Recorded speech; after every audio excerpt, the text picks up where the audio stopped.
Para los que no me conocen, me llamo Susana y al hablar de depresión, abrí la puerta para hablar de salud mental. Y hoy, con el apoyo de Archive Experts, una empresa líder en transformación empresarial, queremos transformar la idea que se tiene de la salud mental, para así transformar vidas, quizás la tuya o la de alguien que amas.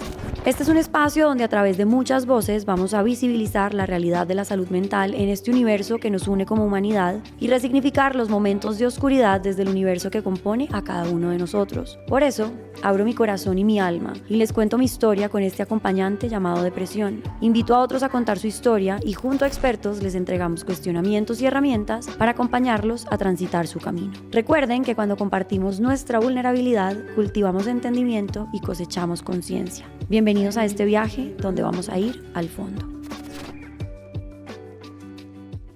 Importante, este podcast tiene fines informativos y de divulgación. La información aquí presentada no sustituye en ningún caso una consulta, evaluación o tratamiento psicológico o psiquiátrico profesional. Si experimentas síntomas o necesitas apoyo en salud mental, te recomendamos enfáticamente buscar la atención de un profesional cualificado. Muy bien, bienvenidos nuevamente y llegando al final de esta primera temporada de Ir al Fondo Podcast. Hoy un episodio de Ir al Fondo y yo creo que para descubrir o hablar más bien de un aprendizaje gigante que tuve a lo largo de mi proceso, y es esa enorme diferencia entre la culpa y la responsabilidad, desde lo que uno siente y también desde lo que uno proyecta hacia afuera. Y para eso está conmigo, yo creo que además de mi mamá, una persona que me conoce hace muchísimos años, Juana Gómez. Ella es psicóloga, primero fue administradora, luego psicóloga y hoy ejerce como psicóloga clínica. Y digo que me conoce hace muchos años porque es compañera mía del colegio. Entonces, bienvenida, Juanis, feliz de tenerte acá. Creo que hay algo muy bonito del espacio que se ha construido en este podcast y es que he tenido la oportunidad de estar acá sentada en conversaciones súper profundas y súper bonitas con personas que han hecho parte de mi vida, que comparten conmigo una cercanía importante y que además me conocen un montón. Entonces eso me hace sentir muy bien y muy contenta. A ti, gracias por invitarme a ser parte de este proyecto tan bonito. Me alegra antes que nada verte del otro lado, porque además pues estuve en el momento difícil de esta historia y me alegra enormemente verte aquí hoy así compartiendo tu historia, pues este testimonio tan bonito para el resto de personas que están todavía del otro lado. Gracias. Yo creo que ha sido terapéutico también grabar Claro. este podcast. Yo siento que yo nunca tuve miedo a contar mi historia, pero sí, qué ironía, tuve miedo a mí y a conectarme conmigo, pero ponerlo allá afuera también es como símbolo de que gran parte ya ha pasado. Entonces sí, ha sido muy bonito. Y hoy entre las dos creo que ponemos sobre la mesa una conversación que para mí es como esa última puerta que yo abrí, que le dio sentido a muchos, sí, a gran parte de mi proceso. Pero antes de entrar en materia, quiero que nos cuentes un poquito de ti como terapeuta, además porque empezaste administración, creo que terminaste administración, sí. ¿Y en qué momento dices, no, tal vez administración no es para mí, quiero ser psicóloga? Incluso sabes que la historia tiene otro giro adicional que no sé si te acuerdas de esto. Yo cuando salí del colegio empecé publicidad y yo alcancé a estudiar un año publicidad. En ese momento empecé publicidad porque me gustaba como toda la parte de mercadeo, me gustaba no la parte como de diseño ni nada así, sino todo lo que tenía que ver como con la toma de decisiones de las personas, influenciar el comportamiento de las personas, claro, etcétera. Y en ese momento no había esa carrera en Medellín y como que al momento de salir del colegio yo sí consideré psicología, pero cuando revisé como los pensums de las universidades y eso, como que con ninguno sentí un clic que dijera por acá sí es, y la descarté, y la verdad la descarté fácil. Ahí empiezo entonces publicidad, al año me doy cuenta que definitivamente el énfasis está muy pues como en la parte de diseño que no era la mía, entonces digo me voy a ir por administración, que es como el otro lado por el que puedo llegar como a mercadeo y eso.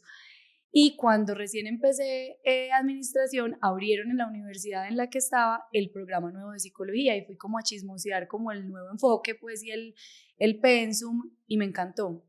Y dije, pues voy a coger una o dos materias ahí como por hobby, aprovechando las selectivas, pero pues voy a seguir con administración. y heme aquí hoy el hobby.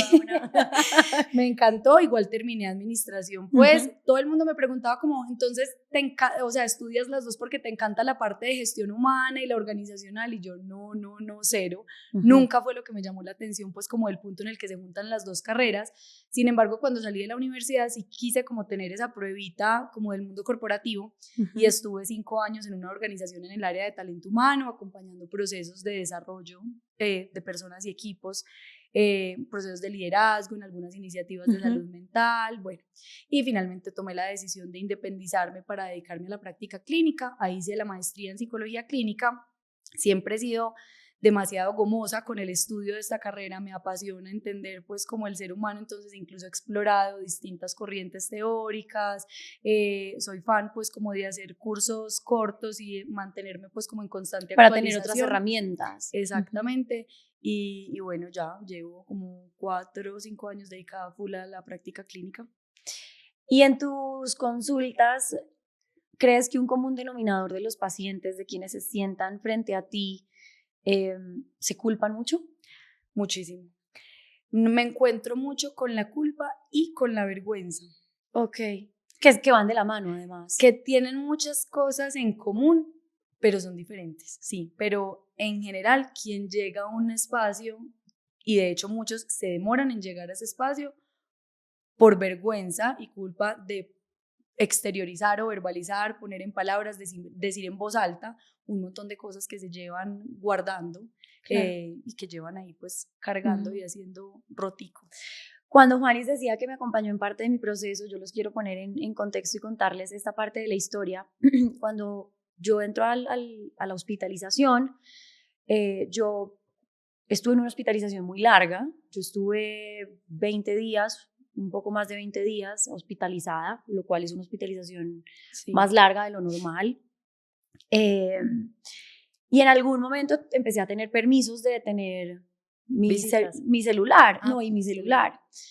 Y nosotras tenemos un grupo del colegio y tal vez yo soy la que menos participa, tal vez no, soy la que menos participa en ese grupo. Soy como omnipresente porque yo leo todo y estoy enterada, pero poco participo y poco las veo. Es un grupo de muchas, ¿no? Somos ¿cuántas? Como 10 y 15, 16. Somos un grupo de muchas mujeres. Y yo desde afuera, y claro, yo me vine a vivir a Bogotá hace mucho tiempo, y yo desde afuera lo veo como qué bonita la hermandad que han mantenido a lo largo de los años. Yo me siento un poquito, a veces como alejada de ese círculo y digo, qué pesar, pero bueno, estoy lejos y al final yo sé que ellas van a estar ahí para mí cuando yo lo necesite, y así fue. Nuevamente, yo soy la más ausente del grupo y en algún momento creo que estando en la clínica, o no recuerdo si días antes, pero yo creo que yo ya estaba en la clínica. Cuando nos escribiste, sí, ya estabas allá. Ya estaba allá, entonces les escribo un mensaje como, estoy pasando por esto. Yo creo que cuando uno está en ese tipo de situaciones, uno trata de conectarse como con líneas de rescate, y yo creo que hay una línea de rescate que es como todas esas personas y esos círculos que te conocen y que tal vez conocen tu esencia y como que llevan acompañándote toda la vida. Uno se acerca tal vez a personas que han estado lejos por mucho tiempo, pero que tú sabes que están ahí. Total, y que es como una forma de volver a uno mismo, pues como volver donde esas personas con quien uno fue uno cuando no estaba empañado por nada más. Exacto. Entonces yo les escribo y les digo, pues estoy pasando por esto, estoy en la clínica y nada, como que lo quería compartir. Para mí es importante compartirlo, básicamente. Y en algún momento tú vivías cerca a la clínica y cuando ya por recibir visitas llegas a la clínica. Vuelvo a este momento porque fue en la clínica y fue en este lugar donde yo entendí la enorme diferencia entre la culpa y hacerse responsable. Yo creo que el solo hecho de yo entrar a una clínica fue la representación más pura de responsabilidad, de responsabilizarse de uno mismo. Y recuerdo que yo estaba en medio de una relación que estaba muy fracturada, que estaba siendo muy difícil salir de allí, y en ese momento mi pareja también sentía que yo lo culpaba, y yo entendí que yo no tenía que alivianarle el peso a él de la culpa que él sintiera frente a ciertas situaciones, pero lo hablé un momento con mi psicólogo y él me dijo, mira, tú no llegaste a este lugar para buscar culpables. Ni tu mamá, ni tu papá, ni tus hermanos con cómo te pudieron traumatizar cuando estabas chiquita, porque finalmente todos cargamos con traumas y con heridas que vienen además de cuando somos chiquitos, ni tampoco de lo que, digamos que coyunturalmente está sucediendo en tu vida en este momento. Y a mí eso me hizo como clic, de verdad, fue como, es que yo estoy acá porque estoy haciéndome responsable de lo que estoy pasando, quiero descubrir muy bien qué es lo que me trajo a este lugar, o sea, por qué estoy en este fondo en el que estoy, y dejar de culparse y dejar de culpar creo que le quita a uno un peso encima inimaginable, porque al final entiendes que todo pasa como tiene que pasar, que uno tiene lo que necesita para aprender. Y yo lo he dicho en varias ocasiones, sí, las personas te hacen daño. Yo venía de unas relaciones en donde me había hecho mucho daño y que yo también había, digamos que, abonado el terreno para que esas relaciones no fueran sanas. Pero al final era como, bueno, ya eso pasó, ¿no? Ya me hicieron daño, yo ya me equivoqué, ya se equivocaron, pero yo estoy acá, ¿Y ahora qué? en las manos, con la depresión, sentada en la cama de un hospital psiquiátrico. Entonces, pues yo veré, soy yo la responsable de solucionar esto. De nada me sirve culpar. O sea, vos ahí sentís que... Sí, ese fue el momento. Yo creo que evidentemente era seguramente algo que yo venía trabajando con mi psicóloga, claro. Pero en ese momento, es decir, ¿en qué lugar peor que un hospital psiquiátrico uno puede estar en coyuntura a un diagnóstico de salud mental? Pues intentándote hacer daño, ¿no? O muerto. Pero pues el hospital es una crisis, sí, claro, y es una crisis importante. Entonces era como, ok. Sí, es una representación pues de estar tocando fondo. Es como, ya estoy acá, listo, ya estoy llevada de la depresión. Me siento muy mal.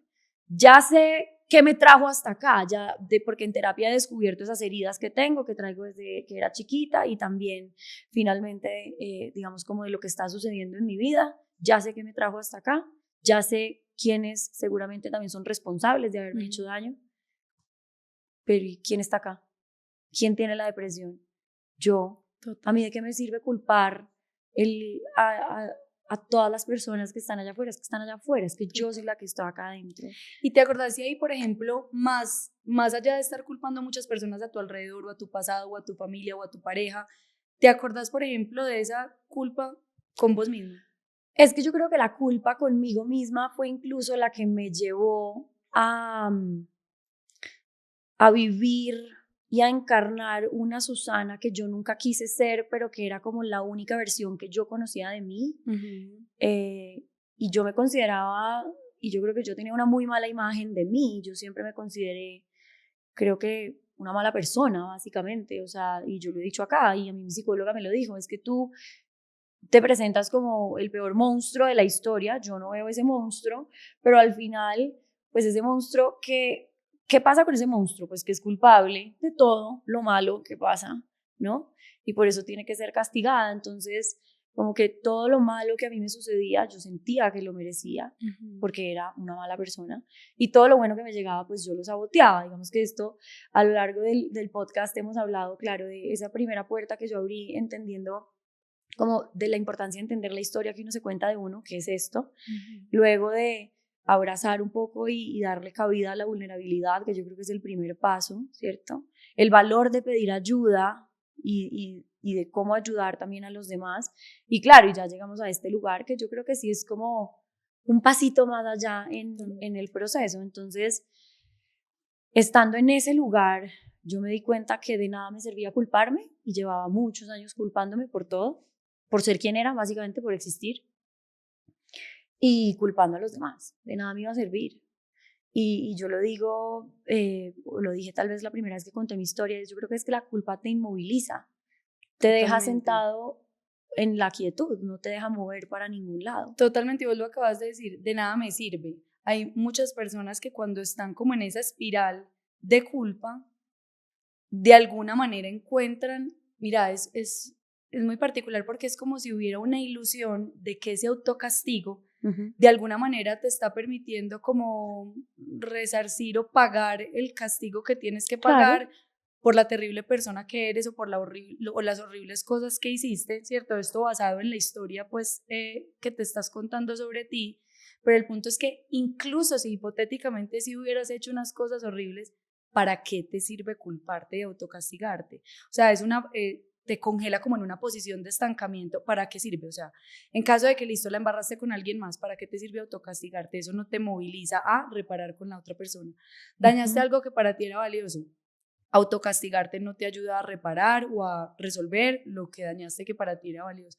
Tomaste decisiones de las que no te sientes orgulloso o que sientes que te hicieron daño, listo, y ahora, ¿para qué me sirve culparme? O sea, creo que una de las cosas y de las principales diferencias entre la culpa y la responsabilidad es que la culpa no sirve para nada. Ahí, ¿para qué? O sea, claro, en un primer momento, pues si vamos a hablar pues ya cosas muy profundas, obviamente la culpa tiene que existir, pero no quedarnos ahí estancados. Finalmente la como culpa que te hace ver. Ajá. Como, o sea, la culpa es una emoción ajá. que aparece cuando sentimos que hicimos algo mal, ¿cierto? Cuando sentimos que le hicimos daño a alguien o a algo, o que fallamos, o que no cumplimos las expectativas de.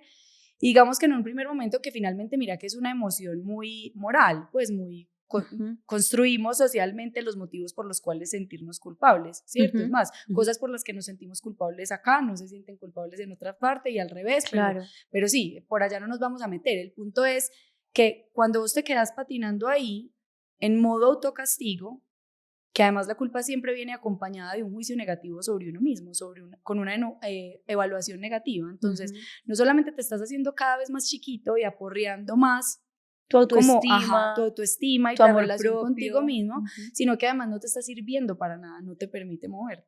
Mientras que la responsabilidad es todo lo contrario y tú lo decías en el primer episodio, creo, que mencionabas que incluso tenías un tatuaje y pues si hablabas como del movimiento, la responsabilidad es eso, la responsabilidad te saca de esa posición de estancamiento del autocastigo y te permite caminar hacia adelante. O sea, la culpa te deja pegado en el pasado.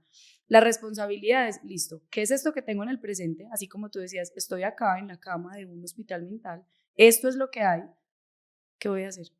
Claro. ¿Para dónde voy? ¿Qué es lo que está en mis manos para ver qué sigue después de acá? Exactamente, y necesito entender qué he hecho yo para construir esta realidad que me tiene acá, porque es mi vida.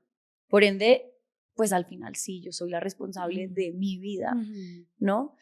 Sí, pero también darte cuenta que hay un montón de cosas que en verdad no elegiste, pues sí que estaban por fuera de tu control, ¿sí? Y ahí uno es ahí es que también te quitas la culpa de encima porque empiezas a ser compasivo contigo mismo. Totalmente. Y yo lo digo cuando yo, digamos que recibí el diagnóstico de depresión, yo siempre dejé de culparme, porque entendí muchos de mis comportamientos, de mis patrones, de cosas que estaban sucediendo y como que dije, ok, no es que yo sea tan mala, tal vez no, es un médico me acaba de decir que hay algo que excede mi voluntad, que es mayor que yo, mucho más grande que yo, que es una enfermedad que se llama depresión y pues que me puede explicar un montón de cosas y yo creo que ahí también llega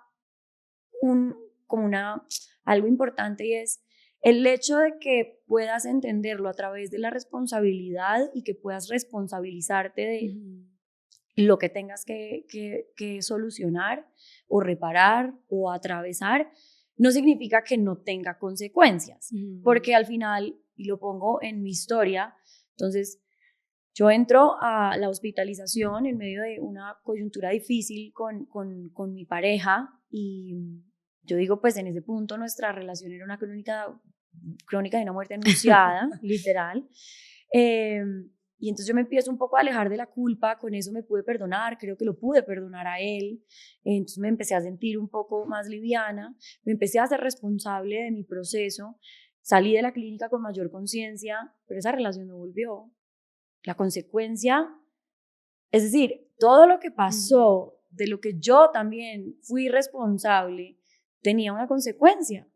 Y era haber perdido esa relación. Entonces yo creo que eso también hace parte de la responsabilidad y es entender que, ojo, no es que todo se justifique o no es que no tengas consecuencias porque es que ya te hiciste responsable. No, es que hay consecuencias. Y que ese hacerse responsable, si bien en muchos casos puede implicar salir a hacer cosas, ¿cierto? Salir a resolver, salir a poner la cara, salir a emprender ciertas acciones para reparar o para resarcir algo que hiciste, ese hacerse responsable muchas veces es, pues o se traduce en aceptar radicalmente que algo ya nunca va a ser como era antes y que algo no tiene reparación, pues que no va a cambiar.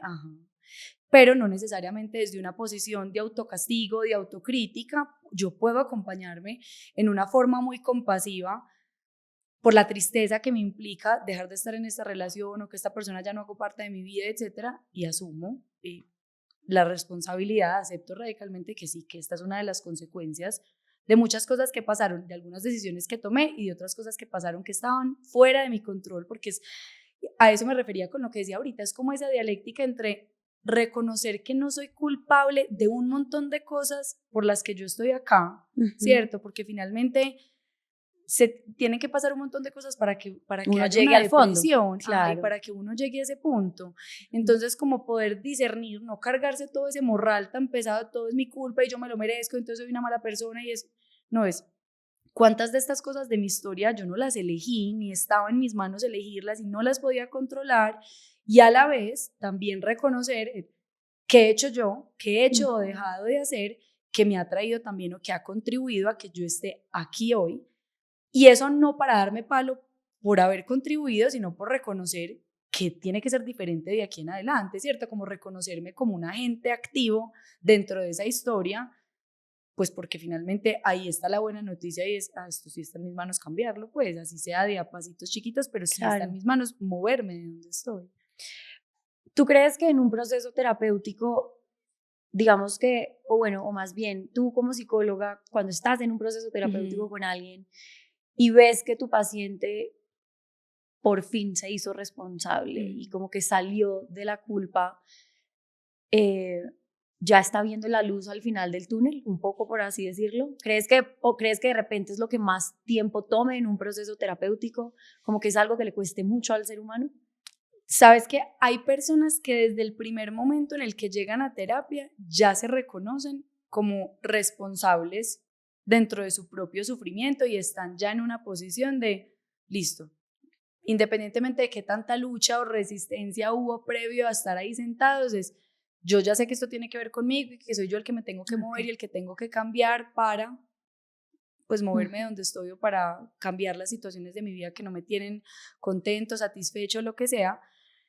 Y a partir de ahí puede que el camino sea muy largo o pues eso es completamente singular, pues cada caso es completamente distinto.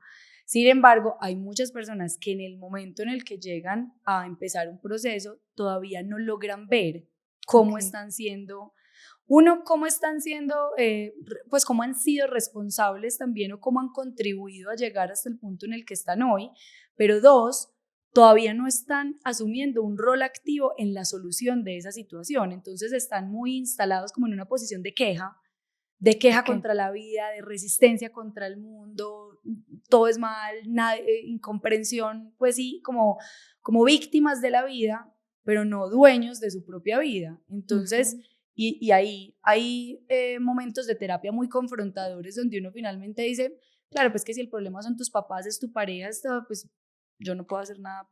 O sea, mis pacientes no son ellos no son los que tengo acá sentados, yo con ellos no puedo trabajar, yo puedo trabajar con vos, con lo que esté en tus manos, pero tu pareja, ni tus papás, ni no son los que están aquí sentados. Entonces, en ese sentido, la responsabilidad tiene que ver o llega tal vez en la medida en la que uno tenga más autoconocimiento.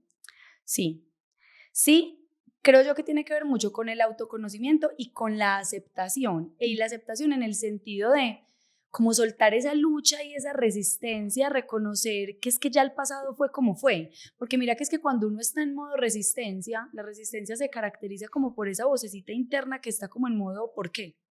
Es que porque el mundo tiene que ser así, es que porque ella tiene que ser así, porque a mí, pero yo qué hice, es que yo no me merezco esto. Que es otra calle ciega, similar a la de la culpa, es, bueno, ¿y a vos de qué te sirve decir que sí, que esto es injusto, que no debería, que vos no te lo merecías, que vos sos una persona buena? Sí, vos sos una persona buena, pero la realidad de la vida es que a las personas buenas también les pasan cosas difíciles y que a las personas malas o que consideramos malas también les pasan cosas buenas. O sea, el mundo o la vida no se rige por los principios que nosotros quisiéramos, sino que la vida es como es, no como yo quisiera que fuera. Y cuando uno se instala en esa queja, en ese modo víctima, eso no te sirve para nada. Vos estás congelado, o sea, ahí no hay salida, movimiento. no hay movimiento, exactamente, eso no te sirve. Entonces, cuando la persona ya logra ver, es como, listo, sí, yo puedo no ser culpable de muchas cosas que me pasaron, pero acá estoy, y lo que pase de aquí en adelante es lo que yo elija hacer. ¿Qué voy a hacer? ¿Qué me sirve? Así sea en pasitos chiquitos, ¿qué me acerca a mí a donde yo quiero llegar? ¿Qué me acerca a mí a las cosas que son valiosas para mí? Porque estar acá no me sirve de nada. no, pues. Entonces, en ese sentido, ¿tú creerías que el primer paso para uno, para cualquier persona que esté allá afuera, yo creo que todos nos culpamos, no todo el tiempo, pero sí, en el día a día nos culpamos por un montón de cosas, situaciones y obviamente vivencias. El primer paso para salir de la culpa es preguntarse de repente, ¿para qué me sirve estar acá? O tú, ¿cómo le dirías a alguien que está allá afuera viéndonos, escuchándonos? Y nuevamente, lo repito, esto no es una terapia, pero pues sí es un espacio en donde creo que hay un montón de herramientas que se pueden entregar como para empezar a salir de la culpa. O sea, ¿qué puede hacer uno cuando uno está instalado en ese lugar? Mira, lo primero es incluso preguntarse si es una culpa justificada, porque entonces es lo que te decía ahorita, la culpa es la emoción que aparece cuando sentimos que hicimos algo mal, que dañamos a alguien o algo. Y lo primero es revisar los hechos, a ver si yo efectivamente dañé algo o a alguien o fallé en algo, ¿cierto? Porque es que hay ocasiones en las que la culpa sí es justificada, ¿sí? Pero hay muchos casos en los que la culpa es o no justificada, ¿cierto? Como irracional o desproporcionada para los hechos, ¿cierto? Entonces, digamos que en un primer momento, esa confrontación de, a ver, ¿yo por qué me estoy culpando? Incluso cuando vos lo decías ahorita, listo, yo me castigaba a mí misma por ser una mala persona y tenía todas estas historias contadas, pues o me contaba todas estas historias sobre mí. Si vos hacías un alto en el camino en ese momento, listo, a ver, desglosemos eso, ¿yo por qué me estoy culpando? ¿Por ser cómo? ¿O por haber hecho qué? ¿O por tal?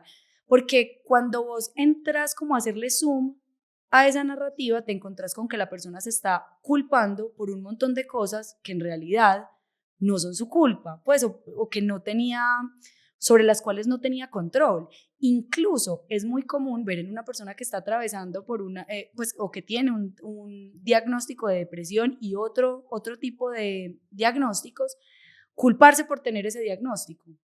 Y es como, claro, a ver, espérate, tú diseñaste tu cerebro, tú escoges cómo funciona tu cerebro.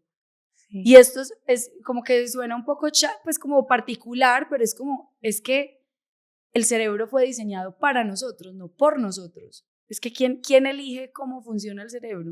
Claro, pero yo en mi caso, y ya que lo traes al punto, pero totalmente, es decir, cuando a mí me diagnostican de depresión, yo llamo a mi mamá y lo primero que ella me dice es ¿cómo te sientes? Y yo le decía, me siento débil porque pues cómo llegué a este lugar, yo que soy tan fuerte, ¿no? Yo que soy tan berraca y que soy tan parada en la vida, como así que depresión, o sea, súper débil soy, ¿no? Soy un fracaso absoluto porque llevo toda la vida haciendo terapia y aún así aquí estoy en estas. Y además de eso, pues soy culpable porque como soy una mierda de persona, pues obviamente pues me lo merezco.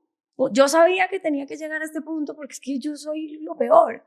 Entonces, claro, sí, que además mira qué fuerte ese discurso, porque casi que como que estabas programada para por cualquier lado terminar culpándote. Exacto. Entonces, porque qué débil, porque cómo termino acá si yo, pero finalmente terminé acá y pues sí, me lo merezco, entonces siga con el látigo. Pues como que por todos los lados el algoritmo programado para vos terminar siendo la mala de la historia. Entonces, un primer paso es ese, como discernir entre las cosas de las que realmente, o sea, las cosas que realmente en tu historia dependían de ti y sí, es muy doloroso darse cuenta que en cosas de la historia de uno sí tomó decisiones de las que se puede arrepentir, pero vuelve y juega. El estancarte en el lugar de la culpa no es lo que, o sea, ya no puedes devolver el tiempo, ya eso no, listo, no te sientes contenta con esa decisión, te arrepientes de haberla tomado, lo que sea, no era lo que era, ok, esa duele en la bolsa, pues hagámonos cargo de esa.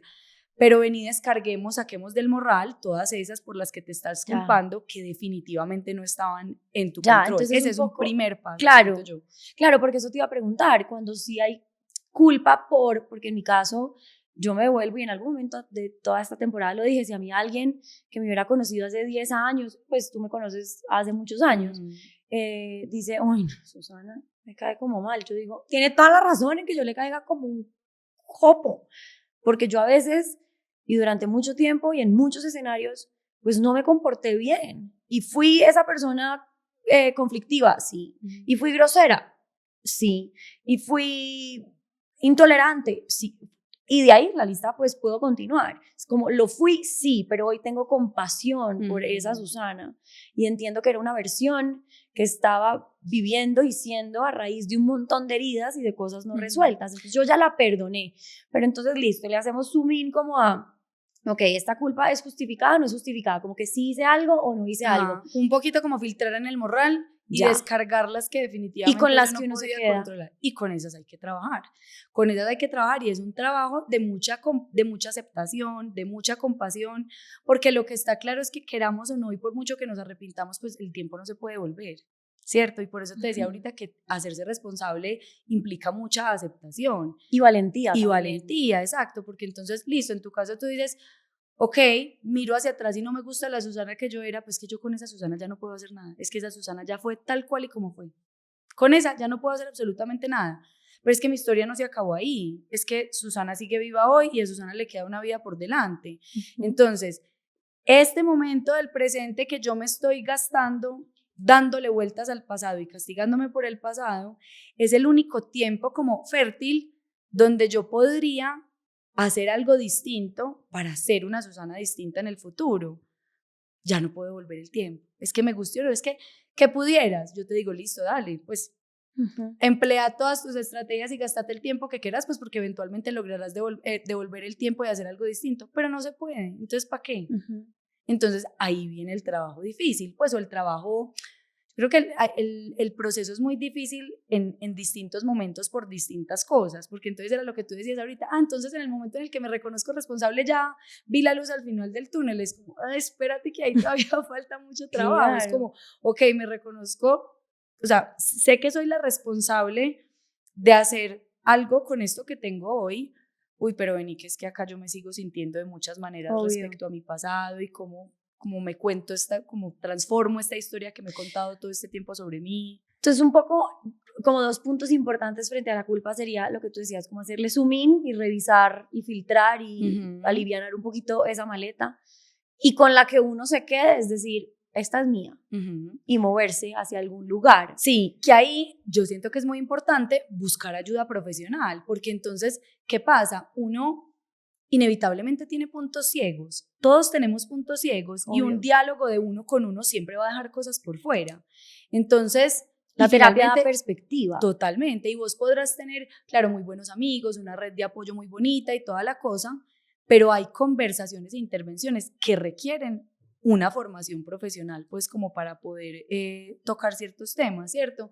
Entonces, sí, un poco lo que se hace en la terapia es desidentificarte de un montón de las cosas que sientes, ¿cierto? Desidentificarte de las emociones que te están consumiendo en ese momento, ver la historia desde otros ángulos, entender el sentido de todos esos comportamientos por los que te estás dando palo, porque es que entonces, claro, tú lo decías ahorita, listo, entonces yo fui grosera, entonces yo fui antipática o yo fui esto y lo otro, pero si vos le haces suma a eso, vos no fuiste así o no te comportaste así de mala fe.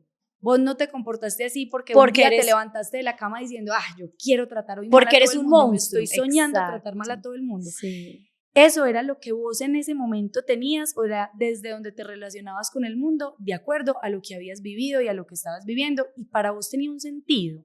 Pues incluso, vos lo decías también en ese primer episodio, pues de tu historia, de alguna manera ser fuerte y preocuparte, un montón de las cosas que hacían eran tus formas de maniobrar con lo que sea que estuvieras maniobrando internamente, era tu forma de estar en el mundo, como que también tenía que ver con tus defensas y eran funcionales, o sea, eran escudos. Te servían para algo, a pesar de que un observador externo simplemente las tildara de problemáticas. Entonces, en el trabajo terapéutico lo que uno hace también es entender el sentido detrás de esas conductas problemáticas para no quedarse simplemente como en ese espectro tan pequeño de esto es bueno o esto es malo, esta fue una conducta buena o esta fue una conducta mala, sino vení, ¿a mí para qué me servía eso? Más allá de ponerle juicios, porque ¿para qué me sirve el juicio? Vení, yo entiendo esto, ¿para qué me servía? Y si esto, ejemplo, o ser fuerte o ser así me permitía, ejemplo, que me respetaran o hacerme un lugar, ¿cómo entiendo yo que entonces lo que yo quería era tener un lugar o ser vista o ser reconocida? Y aprendo que es que eso se puede lograr de otras maneras. Claro. Pero la Susana de antes no sabía. No se lo enseñaron, no tenía cómo. Y en el proceso yo en algún momento lo conté, y es cuando yo descubro la resistencia, que es decir, yo entiendo la dinámica interna que yo tenía de castigarme un poco porque me sentía culpable de todo, y yo también hablo de cómo esa era una etiqueta que yo me había cargado yo sola, pero que también había permitido que otros cargaran en mí, ¿cierto? Pero y que precisamente por eso como que me castigaba y no era merecedora de nada bueno, y al final eso me generaba mucha rabia. Y cuando a mí la psicóloga me dice, no, yo creo que al final tú no tienes mucha rabia, tú tienes mucha tristeza, y esa persona que aleja a los demás, porque yo le decía, es que yo me he condenado a estar sola, yo he alejado a las personas porque yo maltrato a las personas, y ella me decía, sí, seguro has maltratado a las personas, pero tú las alejas porque tienes miedo de ser querida, porque crees que no lo mereces. Entonces, un poco el amor era como hasta era una amenaza, pero, o sea, fondo del asunto, tú lo único que querías era que te quisieran. Entonces es un círculo vicioso, pues tremendo, porque uno solito se encierra un poco como en tener lo que uno cree que merece, y eso al final es lo que más daño te hace. Y a eso te lleva la culpa, ¿no? Como yo creo que sí, a sabotearse uno en muchos momentos de la vida, hacerle daño también a los demás y alejarse como de como ese lugar, terminar repitiendo la misma historia que me da la evidencia para confirmar una vez más que yo soy lo que vengo contándome todo este tiempo que yo soy. Y ahí llega, y ahorita lo dijiste y yo acabo de tocar ese tema, es un poco cuando están los terceros, ¿cierto? O sea, hemos hablado mucho de cómo transitar la culpa desde ese proceso personal, de cómo me hago yo responsable, etcétera, etcétera. Pero ¿y qué hacemos? ¿Sabes que es súper importante? Hay que mencionar los terceros. En ese momento en el que notas el diálogo interno que viene con la culpa, que es un diálogo generalmente crítico, fuerte, pues como ser capaz en ese momento de hacer una pausa y decir, bueno, si esto no se tratara de mí, sino que el que estuviera pasando por esta situación, si el que me estaba contando esta historia es un amigo del colegio, un hermano, una persona que quiero con todo mi corazón, yo le estaría hablando y le estaría tratando como me estoy hablando y tratando a mí en este momento. Y eso generalmente te ayuda a salir de esa perspectiva y decir, a ver, espera, claro, yo no le hablaría así a alguien que quiero. Yo no le hablaría así a alguien que quiero. Y así yo no esté de acuerdo con sus actos. Porque ese es un poco como el mito con la compasión. Creer que la compasión siempre es entonces como darle la razón al otro y aprobar, y un poco como este tono lastimero de sí, entiendo y escudo todo. Y no, es que ¿quién dijo que la compasión no es eso? Es más, vos también en el primer episodio hablaste de cuando creo que fue tu manager, que en un momento asumió como una posición muy directiva de tienes que llamar a tu psiquiatra. Eso fue compasivo, así fuera en un tono directivo y como de orden y como impositivo, por así decirlo. Eso fue compasivo. Es decir, la compasión no era decir, ay, bueno, lo que tú quieres en este momento es irte a la casa de cosas por hacer, a pesar de que tienes cosas por resolver, o lo que quieres es no pararte de la cama ni bañarte en 3 días y no volver a hacer nada ni contestar el celular. Dale, que te entiendo, vete. No, ¿quién dijo que eso es compasión? Claro. En ese caso, ella ejerció como la compasión. Es que la compasión tiene muchas caras, y la compasión muchas veces, tanto hacia otros como hacia uno mismo, tiene un tonito más directivo, de acuerdo a lo que uno necesita en ese momento. Y hablando de esos terceros, cuando la culpa, o sea, es decir, ¿qué recursos o qué herramientas podría tener uno para no permitir que los otros te culpen? Porque uno no se puede meter en el proceso de nadie, entonces uno no puede, entre comillas, terapiar al otro y decir, hola, no, mira, yo creo que tú me estás culpando porque no te estás haciendo responsable de tus heridas. No, pues no, o sea, es decir, uno no está en el lugar, sí, como para decirle a las personas todo lo que uno piensa o todo lo que uno lee de ellos. Cada quien es dueño de su proceso, pero cuando yo estoy parada en algún lugar y yo sé que desde afuera me siguen culpando, ¿yo cómo le puedo poner un freno a ese ruido que eso genera? Porque las personas de afuera, sin darse cuenta, me pueden estar hurgando la herida, ¿no? Me pueden estar poniendo el dedo exactamente en donde a mí me duele. Entonces, ¿cómo manejar esa culpa que viene desde afuera? Finalmente vos nunca vas a tener control sobre el ruido que otros hagan, sino a qué tanta atención le prestas a ese ruido, no, pues, o dónde pones la atención, o qué tanto te crees esa historia, y por eso es tan importante ahí el trabajo de autoconocimiento, porque si vos no volcas como esa mirada hacia adentro y sos capaz de hacer esa reflexión o ese análisis juicioso de lo que ha pasado y de dónde estás parado y la posición que estás asumiendo, pues es muy fácil comprarle la historia a cualquiera. Claro. Pero cuando vos has revisado tu historia y conoces dónde estás parado y sabes lo que te ha traído hasta acá, tú lo has dicho, no le puedes hacer el proceso al otro. O sea, tú no puedes hacer que el otro deje de culparte. Puedes trabajar con lo culpable que tú te estás sintiendo y el otro podrá seguir culpándote por siempre si quiere, directa, pues en voz alta o en silencio, pero finalmente lo único con lo que tú puedes trabajar es con lo que a ti te genera que esa persona te culpe, pero no muy con difícil, la culpa en sí. Muy difícil ignorar ese ruido, porque muchas veces esos señalamientos vienen de quienes más te quieren, claro, de quienes más cerca están. Y que ahí obviamente dependiendo del contexto y de la persona pues como de la que estemos hablando, habrá personas con las que vos podrás tener la oportunidad de sentarte y por ejemplo con información desmitificar ciertas cosas, transmitir tu punto de vista pues y como compartir tu mirada de la situación, hablar de lo que has venido descubriendo en proceso y explicar un poco como todas esas cosas más profundas que vas encontrando de por qué te comportabas como te comportabas o por qué hiciste algo que hiciste o no hiciste algo que no hiciste, etcétera. Pero, una vez más, no tienes control absoluto sobre el hecho de que esa persona entienda lo que tú quieres que entienda. Entonces, tú puedes hacer todo lo posible por intentar comunicar, por intentar entender esa información, pero el otro puede entender, o sea, no puedes garantizar que el otro reciba el mensaje como tú quieres que lo reciba. Ahora, dependiendo de también cómo esa persona esté ejerciendo o esté transmitiendo esa culpa, también ahí es tu responsabilidad, o sea, establecer un límite y en algún momento decir, listo, independientemente de que en tu mente yo sea el culpable o no, hasta acá, o sea, yo no lo voy a seguir escuchando. Claro.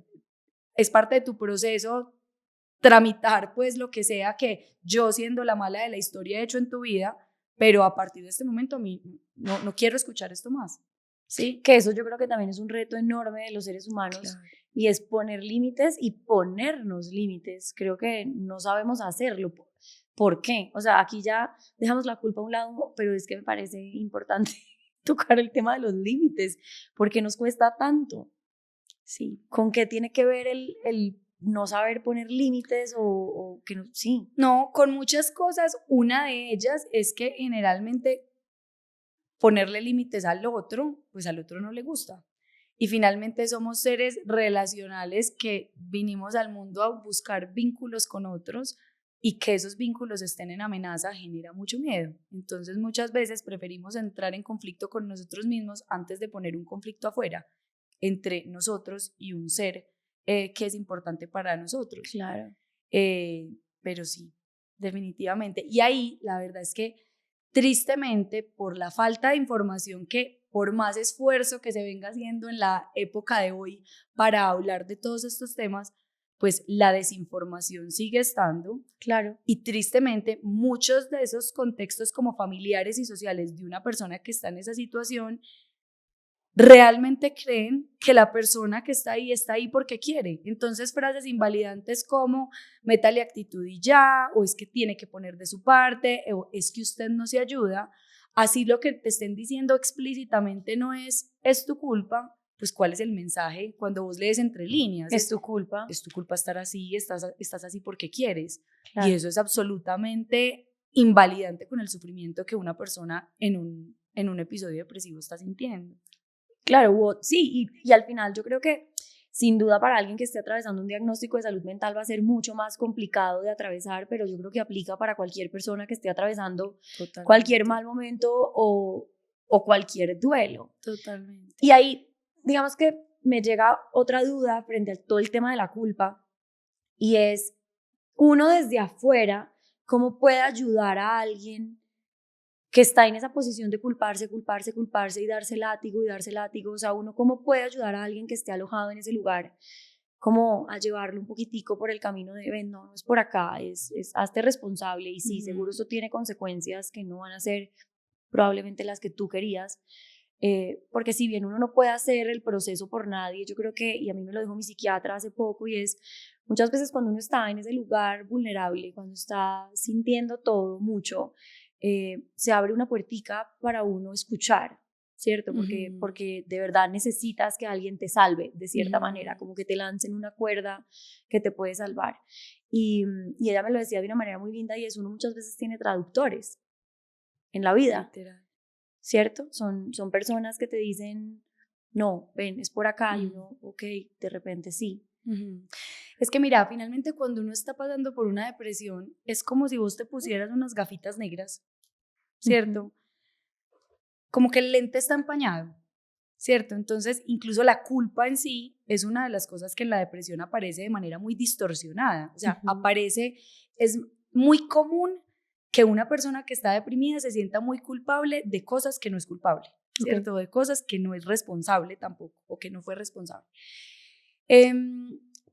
Entonces, ¿qué pasa? Que muchas veces, por más de que alguien te lo diga desde afuera, o de que lo leas, o de que tal, de que algo no es como tú lo estás diciendo, pues, o como tú lo estás viendo, pues es que tú lo ves así, no es que tú te lo estés inventando, no es que desde los lentes que tienes con los puestos, cuales tú estás viendo el mundo está empañado y no tiene color, y todo se ve blanco y negro, entonces hasta las cosas que no son negras se ven negras, ¿sí? Claro. Entonces, ¿qué pasa? Estas personas profesionales o no profesionales en el área de la salud mental, que puede ser la red de apoyo, amigos, familiares, que finalmente te sirven como de nosotros ahí tenemos un diálogo interno muy fuerte, como decíamos ahorita, y esta persona externa como que te presta una vocecita distinta, como unas gafitas distintas desde las cuales mirarte y mirar el mundo, y te empieza a ofrecer otra perspectiva, que puede que inicialmente vos deseches de una, porque simplemente decís, no, pues es que yo no lo veo así y punto, pero que esa presencia, esa compañía, esa confianza, esa incondicionalidad, de alguna manera te sostienen, porque ¿cuál es la otra cosa? Que es que pretendemos que entonces en ese momento en el que hicimos clic y nos reconocemos responsables es de una lista, entonces ¿qué hay que hacer? ¿Cómo resolvemos? Y se nos olvida que es que hay un punto del proceso que consiste en sostener, no en resolver, ¿sí? Y sostener es muy difícil, o sea, sostener el sufrimiento y sostener el malestar es muy difícil, y para eso se requieren habilidades y para eso se requiere compañía. Y cuando uno está estancado en la culpa, mira que es que la culpa promueve el aislamiento y la desconexión, porque cuando uno se da látigo y se tiene una historia contada de que uno es el peor ser del universo, pues uno dice básicamente, la gente no merece mi presencia, el mundo no merece relacionarse conmigo, yo para qué me voy a relacionar con tal si soy una carga, o yo para qué los voy a tan con mis cosas, ¿cierto? La culpa promueve mucho el aislamiento, y la conexión genuina, el sostén emocional, activa el sistema parasimpático, el sistema de calma que necesitamos para poder sostener, mientras todavía no puedo pasar a resolver. Claro. Sí, o sea, hay una parte muy importante del proceso, o sea, eso no es como insight, pues, o descubrimiento, resolución, no. Hay un espacio en la mitad donde uno necesita sostener eso, y ese sostener es mucho más fácil o menos pesado cuando estás acompañado de una red de apoyo que muchas veces, así no puedan cambiarte de manera instantánea tu forma de ver las cosas, así tampoco puedan devolver el tiempo y cambiar tu historia, te dicen o te transmiten, no estás sola, yo te veo con otros ojos, aquí estoy. Y ese tono compasivo y esa acción compasiva lo que hace es regular, incluso a nivel fisiológico, es que el trabajo acá no es solamente a nivel cognitivo. Uno necesita en estos procesos que el cuerpo sea un aliado de la mente, o sea, que el cuerpo pueda sostener o apoyar la mente, y por eso la intervención tiene que ser en todos los niveles. Y muchas veces esa palabra amable del otro, esa llamada, ese abrazo, ese detallito, esa notica, ese cosita en la portería, ese darte vuelta, ese estar pendiente, nos ayuda a eso, a una regulación fisiológica que, si bien no resuelve el problema, te sostiene. Te sostiene. Entonces, al final ahí la respuesta sería, para alguien que está en ese lugar, para alguien que se está sintiendo culpable y que va por ese camino, de repente Sí, nuevamente no es que puedas hacer algo para resolver lo que él está atravesando, pero sí puedes decirle, acá estoy. Y yo creo que lo hemos dicho una y otra vez, una persona con depresión o sin depresión, pero pasando por un momento difícil, pero claramente y aún más si está pasando por un diagnóstico de salud mental, necesita que las personas estén. Sostener, acompañar, ser amable y compasivo a pesar de, pues incluso retomando por un segundo el momento en el que yo te fui a visitar allá, yo no podía hacer nada por vos. Yo podía resolver tus problemas, no. Yo podía resolver lo que estaba pasando en tu relación de pareja, no. No era tu terapeuta ni tenía ningún... ¿Qué hice? Estar presente, escucharte, darte un abrazo, visitarte. Acá estoy. Pero y fíjate la diferencia en la concepción de ese momento precisamente por la importancia que tuvo para mí. Yo estaba en medio de ese lugar, decido escribirles a ustedes como mis amigas después de muchos años, pues, y bueno, siempre estamos en contacto, pero nuevamente yo siempre estoy ahí un poquito alejada. Contacto tan cotidiano. Y quizás podríamos haber tenido años en que no nos veíamos, y el hecho de que tú llegaras a acompañarme y que incluso después estuvieses pendiente de mí, cómo vas, te estoy pasando a dar una vuelta a ver cómo va tu proceso, cuando salí estuviste también ahí, yo hoy lo recuerdo con mucho agradecimiento y con mucho cariño, precisamente porque me sentí, lo que tú acabas de decir, sostenida. Literal.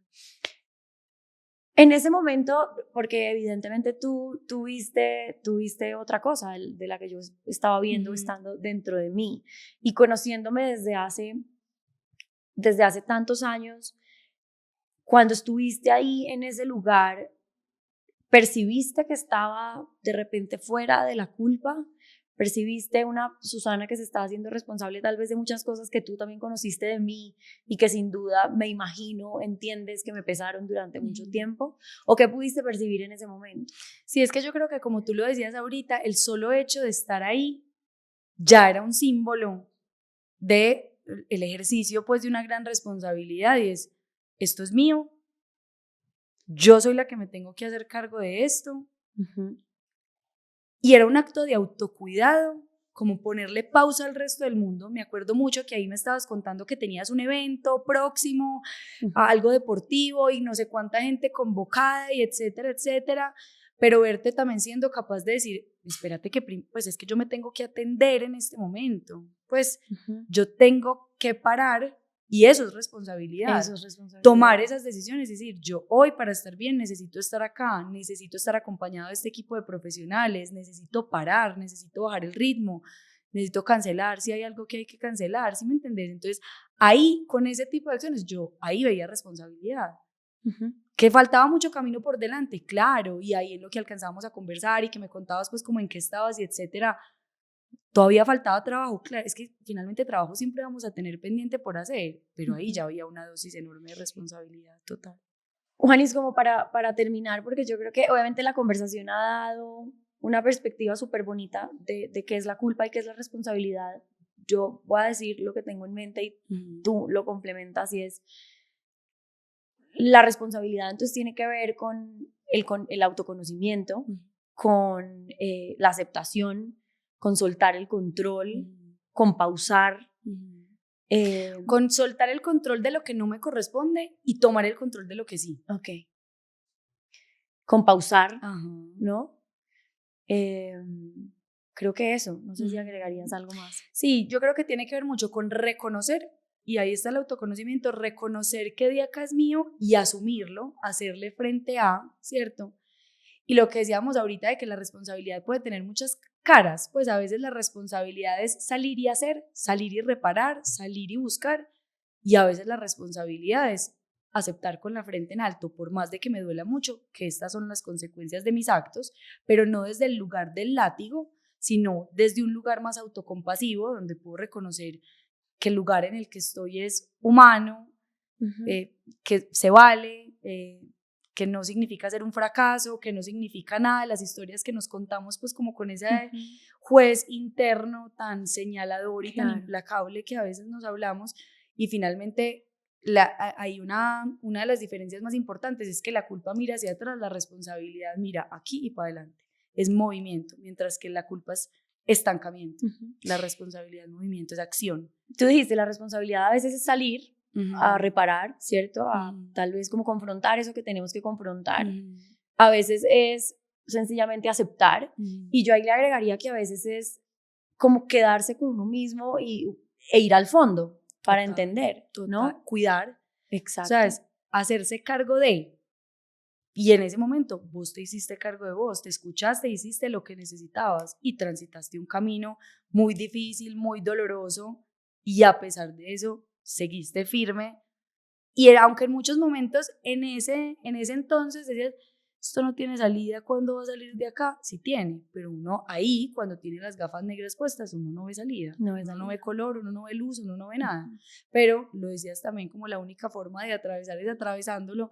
Yo tengo una metáfora que escuché alguna vez en una formación y es como la única forma de salir del infierno es atravesándolo. O sea, sí, te vas a chuzar, te va a quemar, te va a doler, pero vos puedes elegir o quedarte en el fondo del infierno, que igual te va a doler, igual te va a quemar, claro. igual tan, o caminar, que sí, va a doler, pero pues hay lugares inevitables. Vas a salir. Claro, y hay lugares inevitables. Punto. Estás ahí, tienes que salir, es inevitable. Totalmente. Que estés en ese lugar. Juanis, muchas gracias. A ti por invitarme. Por estar acá. Nuestra conversación y otra vez me encanta verte acá del otro lado. Gracias.